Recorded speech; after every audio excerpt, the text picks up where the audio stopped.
Hi there, everyone. My name is Christian Eschbach, and welcome to another one of my album reviews. And we're slowly getting towards the end of this doing sampled electronic computer generated music run of albums of stuff that is, in some cases, been fun, in other cases, kind of been torture. All right. Let's get into our next album. We are talking about Jack Soul Sleepless. All right. I remember the name Jack Soul from back in the day. This album was released in 2000. I remember the name back then. I don't remember any music specifically associated to Jack Soul back then. So let's talk about the music. Album opens up with Sleepless Intro. Little 45-second instrumental piece. Way too short. If you're one of my regular viewers and you've been watching the last bunch of album reviews, this one will blow your mind when I'm complaining that a song on one of these albums is way too short. Gets going really nice on the instrumentals. Got this great funk to it. Oh, and they could have gone on with it, and they didn't. They just cut it short. But we'll come back around. All right. Then we get into I Know What You Want. Ooh. All right. What I want is some heavy fucking metal at this point. All right. So I've got a bunch of notes I've written down like everything else here. Dude's got a voice. Reminds me, there's a little bit of Marvin Gaye, a little bit of Smokey Robinson, a little bit of Lionel Richie. I know it sounds like I don't know what the hell the differences are. And that is arguable. Now, from Marvin Gaye, what I'm hearing that slight rough edge, a little bit of rasp, a little bit of, as I like to put a little stink on that voice, but all soul, baby. Oh, yeah. Now, not the depth that you get with Marvin Gaye. The vocal range is more the Lionel Richie, like where the highs and the lows. That's more where I'm getting the Lionel Richie from. The tone, the intonation of the voice, a little more Lionel Richie. That's kind of where I want to go with that. But then the Smokey Robinson. Now you get the soul of Marvin Gaye, but that doesn't mean you get the sultry. Smokey Robinson is where you go to get the sultry part of it. That real R&B sexy lay you down on a bed of silk sheets and light pillows and blah, blah, blah, blah, blah, okay? So, based on my limited, very, very small knowledge of R&B, true R&B I'm talking about here, that's where I go with that song. However, the drum sample, like I've complained about on so many of these albums that insist on using drum sampling, bugs the shit out of me. And if it isn't drum sampling, it is very bad, boring drums and done on an electric kit. and you know what? I put them away, didn't I? Oh, I packed mine up finally. I was going to show you guys my electric drums to show that, I know what I'm talking about when I'm talking about electric drums. I have videos of me playing electric drums out there. If you go check out the Howling Odyssey, I don't mean to pitch my old band, but if you go check out the Howling Odyssey, there's literally a thing in there called the Electric Drum Odyssey Parts 1 and Part 2. Anyways, moving on. So then from there, we are on to track 3, Can't Stop. This is not what I was expecting at all. This is a complete whoa. We were definitely R&B, funk, soul. I hate to say, black music, Typically, that's where the good stuff comes from, So we go from that, and then all of a sudden we hit what I would call the Beach Boys with a modern twist, and modern being, 2000, not 2023 modern. Well, I mean, we're not in 2023 yet, but close enough, right? Okay, anyways, this is quite a surprise. Very pleasant surprise, too. It's a really cool tune. Really kind of enjoy it, get into it. So at this point in the album, I'm kind of like looking up. I'm like, all right, this is going to be kind of a way better album than I was expecting. I've fallen for this more than once. And I'm disappointed that I've now fallen for it twice with these albums. Brandy got me really good on when I did her review with, started hearing what was at the beginning and then was sorely disappointed through the rest of the album. Now, that doesn't happen here. I'm not sorely disappointed the whole way through the album. But I am going to say that there are definitely parts to this where I kind of. It's not me. All right. Let me call you baby. Now we enter the pure, slow, silky R&B phase, but not that modern boys to men R&B. I'm talking like ones that, again, as I've already said, modern R&B boys to men. Oh my god. Okay, so in 2000 that would have been modern R&B. So when I say modern R&B anytime going through here, I'm talking about 2000 R&B. I have not heard R&B in 2020s. I have no clue what R&B sounds like anymore in 2020s. All right. So when I say modern, I'm referring to like the late 90s, early 2000s. Okay. All right. And even then, Boys to Men were still already been around for a while, so they weren't even that modern. Moving on. Okay. Let me call you baby. Got that silky smooth Smokey Robinson style R&B going. And there's this one phrase he uses in there I absolutely love. I think it is so cute and adorable. It's when he uses the line sugar dumpling. After listening to Eminem and the understandable hostility towards his ex-wife, I've known enough about Eminem to know all the problems that there were with the child custody agreements and all that fighting. And as a kid whose parents divorced, I get, and been through a divorce myself, although I didn't want to kill my ex during my divorce. But I'm sure there's points where both my parents wanted to kill each other. Not that they would ever say that, but they couldn't say that because, anyways. So after hearing, and then DMX with bitches and hoes, so I'm at the point where here's someone use a term like sugar dumpling. Just kind of warms the heart, and I really appreciate it at this point. I think sugar dumpling is such a cute term, and I'm all for cute little names like that. Not necessarily for your girlfriend, for family members in general. I've got one kid that has a cute nickname. My daughter, she has the cute nickname. I call her Snickerdoodle. And that's just because it was a reference to a show that we both enjoyed watching together. Okay, moving on. Sugar dumpling, so cute. Moving on. Next track, I Miss You.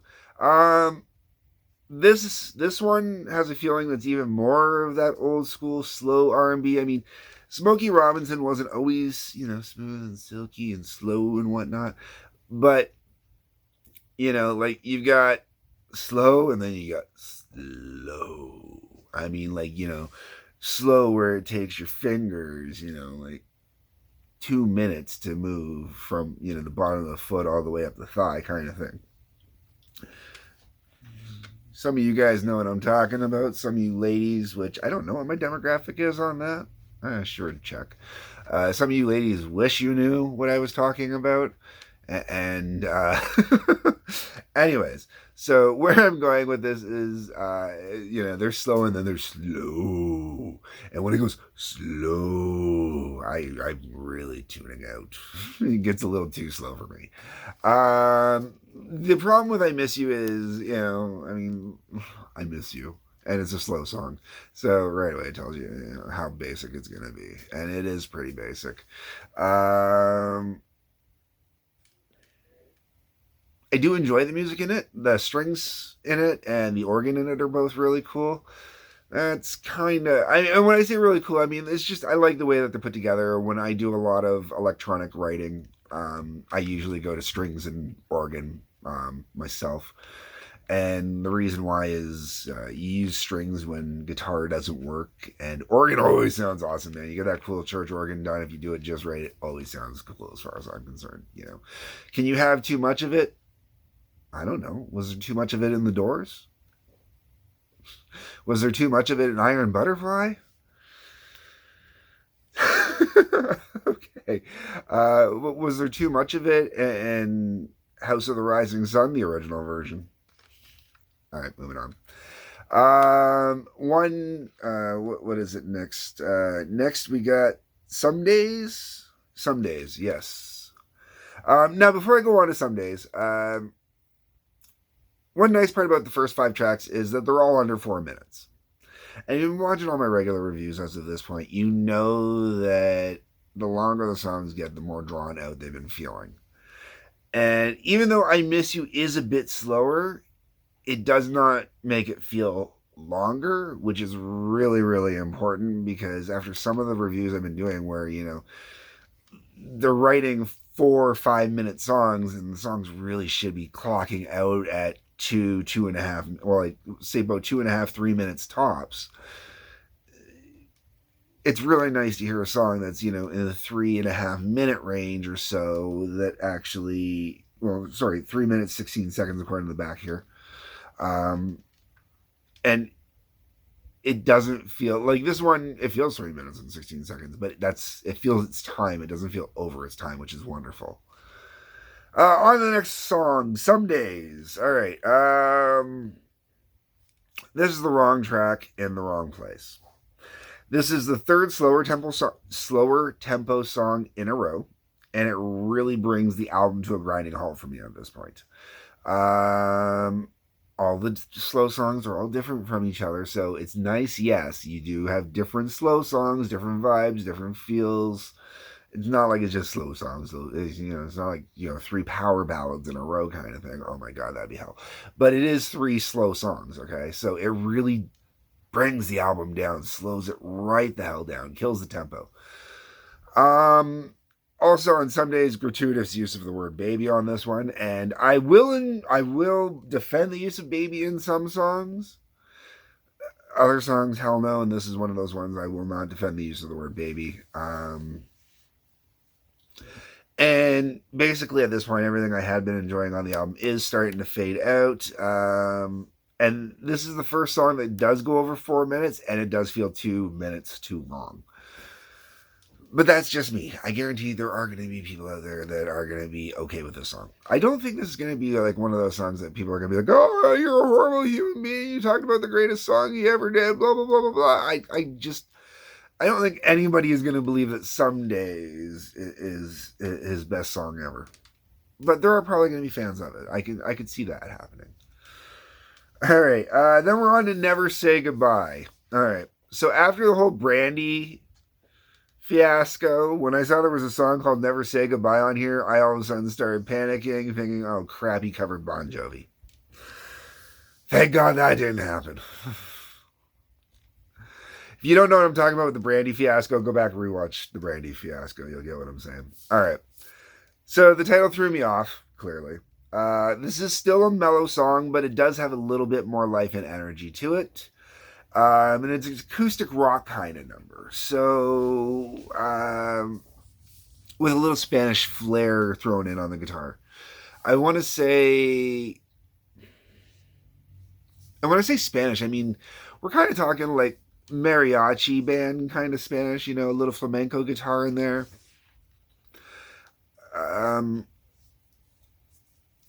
But the problem is the slowdown from the previous songs really kind of cause a retention issue when you hit this one, and it just doesn't recapture the energy that was going on at the beginning of the album in general.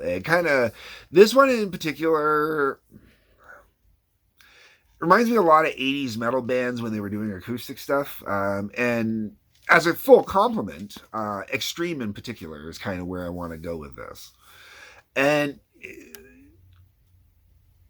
More Than Words, so I'm not a huge fan of More Than Words, and honestly, if I had to say but that's where I really want to go with this. The way this sounds is I really want to kind of go with More Than Words, but with some mariachi flamenco kind of guitar thrown in over top. All right, She's Gone. Sorry, follows that up. This one had me tuning out right at the start. From the moment it gets going, it's a track filler. That's all it is. Maybe not an entire toss away, but not the song that was needed at this point in the album. Now we get to Never Give You. What is it? Never Give Your Love Away? Yep, Never Give Your Love Away. Really bad about writing down the titles properly when I do my notes, apparently. This one's got a funk rhythm with a slow Latin guitar. Latin guitar is pretty popular throughout the whole entire thing here, which is cool. You know, Latin guitar always adds a nice flair, especially to these kind of songs. Um, and more of those vocals I've already talked about. The whole thing's just got this kind of sexy kind of vibe to it, sort of.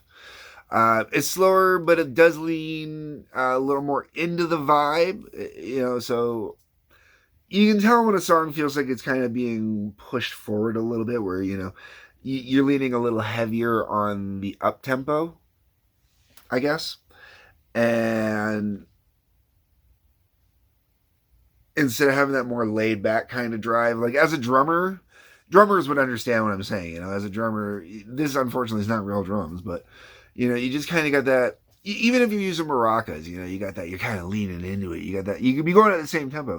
You just kind of lean in. You got that energy leaning into it, right? Or you got that, you know, same speed, but you pull back, so it's got that more laid back kind of. You know, that's what I'm talking about. You know, if you don't know what I'm talking about, go down to your kitchen, get a salt shaker. Don't make a mess. You know, put your hand over it and just kind of shake the salt shaker, leaning forward when you're shaking the salt shaker, lean backwards, you know. Okay. Sorry. Oh wow. But where I'm going with this is the leaning forward makes it feel more lively, gives it a little bit, makes you pay a little bit more attention to it, even though it is still a slower song. But at least it's giving a little pulse back. But at this point in the album, me personally, I could really use a heavy, upbeat kind of song, something with some real tempo to it. Then we're on to Baby I Adore You, and this one simply, nope, I'm out. 2 minutes too long. I remember the wah guitar is okay, but overall I'm bored. Don't tell me the instrumentation is kind of interesting. As usual, the percussion sucks, and then there's the continuous slow tempo issue. And we get to the last song on the album, which is the title track. And this brings us back to where we started, the song Sleepless. And this tune sounds really good. Musically, it's really enjoyable. I'm going to bitch about the drum machine still. This is one of maybe 3 or 4 songs on the album I honestly, truly enjoyed. This might be my favorite song on the album. If it isn't my favorite song on the album, I want to say that probably Can't Stop, maybe. Sleepless intro. You know, yeah, that's kind of where I'm at there. But if you like Sleepless intro, you'll very much enjoy Sleepless. The rest of the album kind of just turns into this mellow, laid back, what the hell happened kind of vibe. You know, I'm just not my thing. You know, too mellow for me. You know,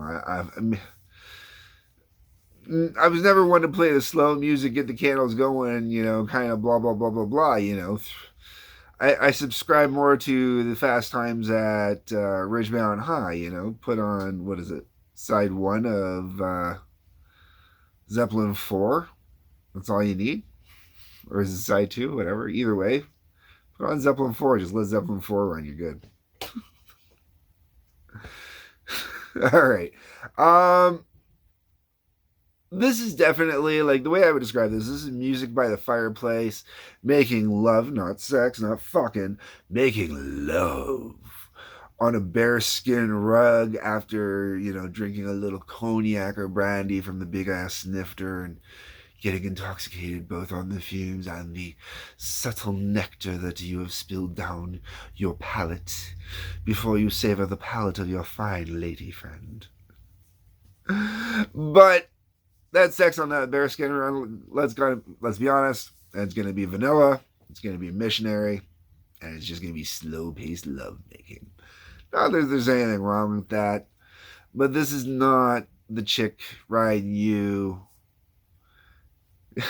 cowgirl style, getting hot and heavy that way. It's not that. There's not enough funk into this album for that. Okay. Um, and I've covered pretty much the rest of this. When the album first started, I honestly thought it would end up staying in my collection, and that's not going to be the case. There's not enough on here worth preserving. It's the same problem as every other album I've kind of been covering lately from this time period. If you cut this album down to half this album and released only half this album as an EP, reducing the price significantly, it would have sold a lot more copies and people would have been a lot more interested still in what could be coming. This being sold the way it is, it doesn't work for me. It's too much slow songs, not enough up tempo. That's what it needs. Anyways, folks, I'm done. Leave me your thoughts, your views, your opinions. That's what the comment section is for. While you're down in the comment section, you might notice that there is a link that can take you over to Patreon. Please feel free to click that. You can throw a few bucks my way. There is a like button, a subscribe button, and that little bell for notifications. Please hit those. Peace. Love. Take care.